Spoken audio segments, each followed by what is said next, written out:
বাংলাদেশের সবচেয়ে বড় পেশা হচ্ছে কৃষি। বহু কৃষক ভাই, কৃষানী বোন আছেন যারা কৃষি কাজের সাথে জড়িত। 10,000 টাকা পর্যন্ত কৃষি ঋণ আছে। সেই কৃষি ঋণ ইনশাল্লাহ সুদ সহ আগামী বিএনপি সরকার মওকুফ করবে সারা দেশে।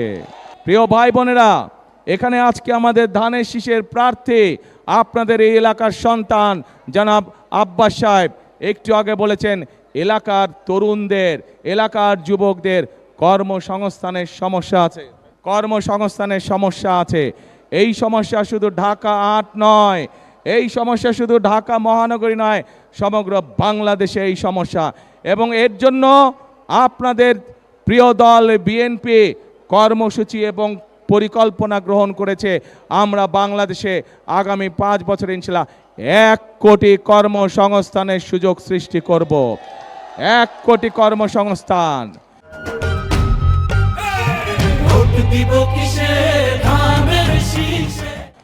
আমরা দেশে বিনিয়োগকারীদেরকে উৎসাহিত করব, বিদেশ থেকে বিনিয়োগকারীদেরকে আমরা আমন্ত্রণ জানাবো।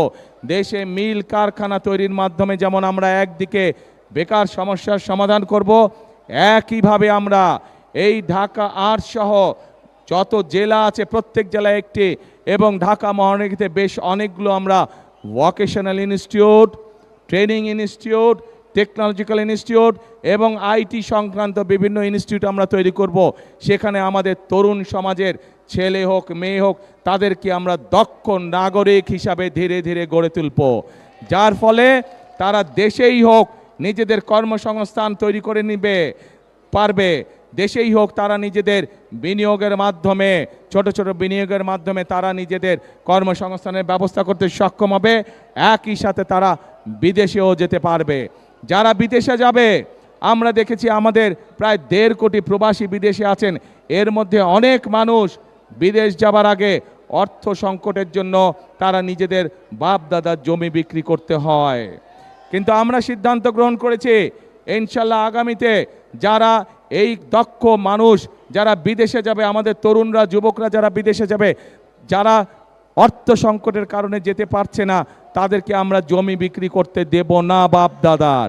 তাদেরকে আমরা সরকারের পক্ষ থেকে ক্ষুদ্র ঋণের ব্যবস্থা করে দেব, যেই টাকা সে ধীরে ধীরে ওখানে কর্মসংস্থান করে শোধ করবে। কিন্তু আমরা বাপ দাদার জমি যাতে বিক্রি করতে না, আমরা সেই ব্যবস্থা গ্রহণ করেছি। প্রিয় ভাই বোনেরা, এখানে আপনারা যারা উপস্থিত আছেন, বহু মানুষ আছেন, তাদের পরিবার আত্মীয় স্বজন অনেকেই গ্রামে বাস করে না? অনেকেই আছেন যারা পরোক্ষ বা প্রত্যক্ষভাবে কৃষি কার্যের সাথে জড়িত।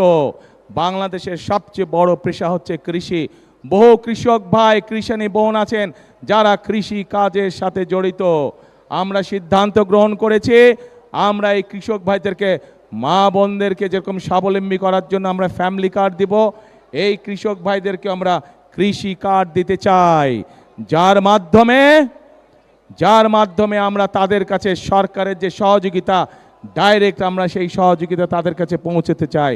শুধু তাই নয় প্রিয় ভাই বোনেরা, আপনাদের আত্মীয় স্বজন পরিবার পরিজন অনেকেই আছেন কৃষক বা কৃষি কাজের সাথে জড়িত। এর ভিতরে যাদের 10,000 টাকা পর্যন্ত কৃষি ঋণ আছে, সেই কৃষি ঋণ ইনশাল্লাহ সুদ সহ আগামী বিএনপি সরকার মওকুফ করবে সারা দেশে। প্রিয় ভাই বোনেরা, বাংলাদেশের মানুষের আর একটি বিরাট সমস্যা আছে, সেটি হচ্ছে স্বাস্থ্য সমস্যা।